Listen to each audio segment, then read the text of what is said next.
No quadro de direito de hoje, vamos aproveitar que estamos celebrando amanhã o Dia Mundial do Consumidor e vamos falar sobre inadimplência.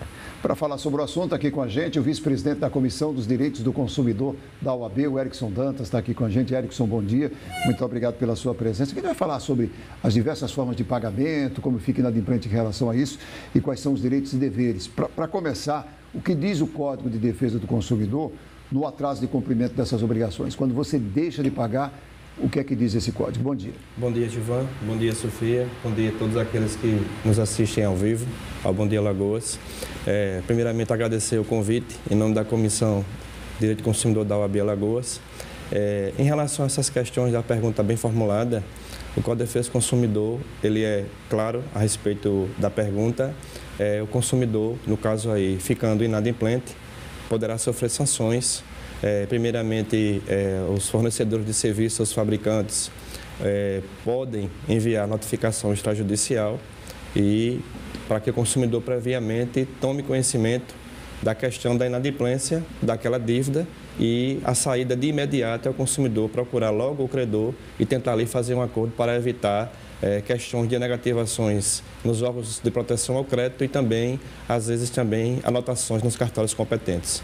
Quando a gente fala de dívidas, a gente tem muitas coisas que a gente pode criar essas dívidas, né? Mas acredito que o que gera mais insegurança na população, o que gera mais medo é, por exemplo, dívidas em relação ao financiamento de imóvel. Porque, querendo ou não, onde você mora, né? Como é que funciona esse atraso no pagamento? Gera multas, juros e pode gerar também a perda do imóvel? Pode acontecer. Cada contrato vai ali dirimir as questões de como o financiamento foi adquirido pelo consumidor.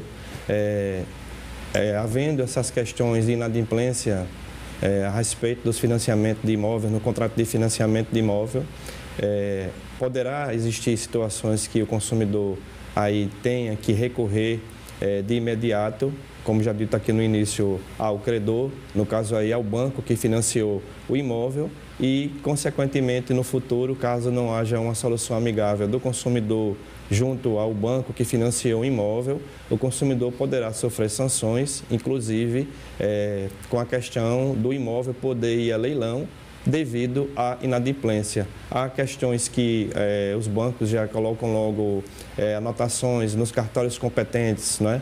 Que ali eles vão protestar o seu título e há situações também de ajuizarem ação em desfavor da pessoa que adquiriu o imóvel para que também esse imóvel possa ir a leilão caso o adquirente do imóvel não solucione a situação de forma amigável na via administrativa ou na via judicial. E o nome da pessoa pode ir para o SPC e Serasa? Pode, Gilvan, ir para o SPC e Serasa. Isso vai impactar, inclusive, negativamente Sim. na questão do score, né?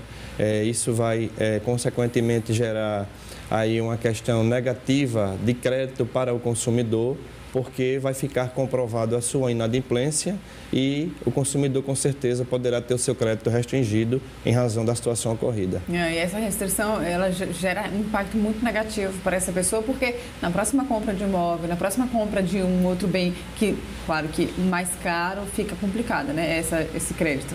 O crédito fica restringido, como já dito, em razão da questão da provável inadimplência ocorrida.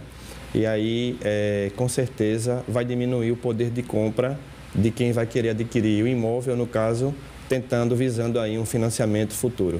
Atraso de veículo é a mesma coisa? Você pode sofrer essa questão dos juros, multas e você pode perder o veículo também?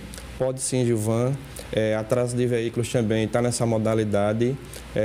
Inclusive, pode acontecer as questões aí que coloquem o consumidor numa situação um pouco difícil, que será provavelmente uma questão de medida de busca e apreensão em razão da inadimplência do contrato de financiamento no caso do imóvel, que está relacionado às relações de consumo inerentes às questões do direito do consumidor.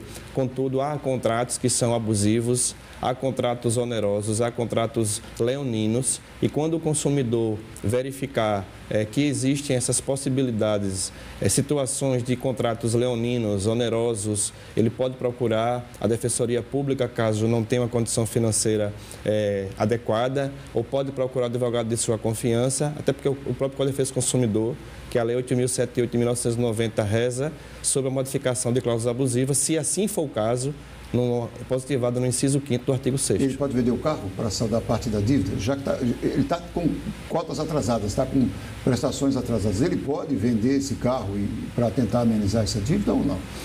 Se ele tentar vender o carro, ou a venda do carro foi efetivada para tentar amenizar a dívida, o que pode acontecer é que o novo consumidor que adquirir essa compra poderá arcar com ônus, porque aí o veículo poderá ou deverá ainda, com certeza, estar alienado ao banco junto ao primeiro consumidor que fez a compra do veículo. Sobre essa questão de veículos, é muito comum a gente ver, por exemplo, pessoas comprando veículo e aí, ao longo do tempo, não conseguem realmente efetuar o pagamento. E aí existem pessoas que acabam falando o seguinte: vamos dar uma olhadinha nesse contrato, ver se existe uma cláusula abusiva para a gente tentar reverter essa situação. É mais comum do que se imagina, Erickson?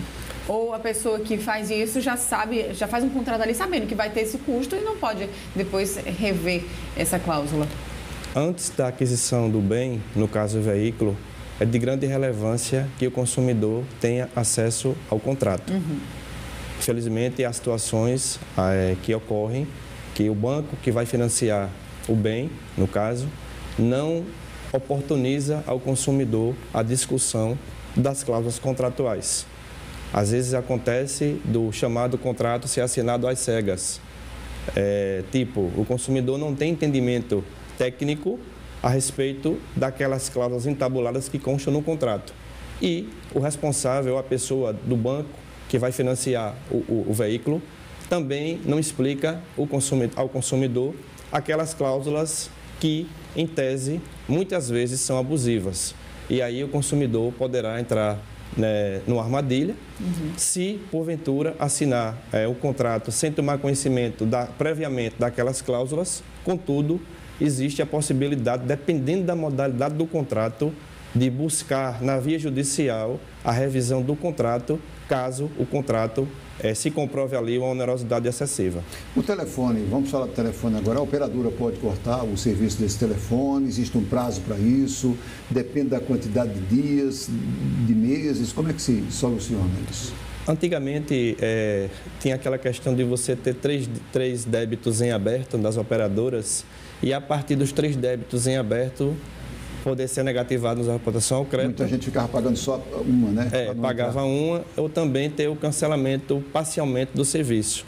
E, às vezes, até o serviço todo cancelado. Hoje, as operadoras de telefonia, conforme a pergunta formulada, inclusive, elas já notificam o consumidor por mensagem de texto, às vezes, outros meios, no prazo de 15 dias, quando já acontece a inadimplência, para que o consumidor possa regularizar de imediato essa inadimplência nesse período, evitando-se a suspensão do serviço, o cancelamento do serviço, dependendo do contrato, e, consequentemente, a provável negativação do nome e CPF do consumidor.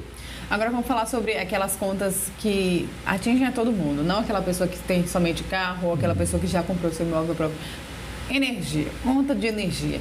Deixei ali de pagar um mês ou cheguei a 30 dias de atraso, tenho essa conta de energia cortada, acabo tendo um prejuízo grande na minha residência. O que a gente pode fazer enquanto consumidor? Os prejuízos são esses mesmo, né? Os prejuízos são esses.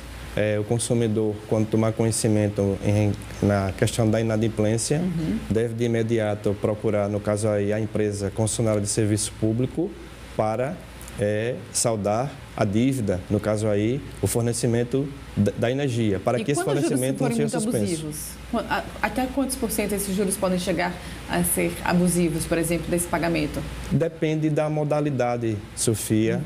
Às vezes os juros eles têm uma variação exorbitante entre uma conta de energia de um mês e a conta de energia posterior do outro mês. E se o consumidor se sentir lesado e entender que há ali uma abusividade na cobrança ou na leitura da energia a ser fornecida para o consumidor, deve procurar a concessionária de serviço público de energia elétrica para fazer ali a sua contestação, ou, se não tiver êxito nesse sentido, poderá procurar o PROCON também e solicitar ali, no caso, uma nova leitura, né, para que o consumidor não tenha o serviço, no caso aí, suspenso, ou então ele poderá ficar no prejuízo se o serviço ficar suspenso ou se existir o corte de energia.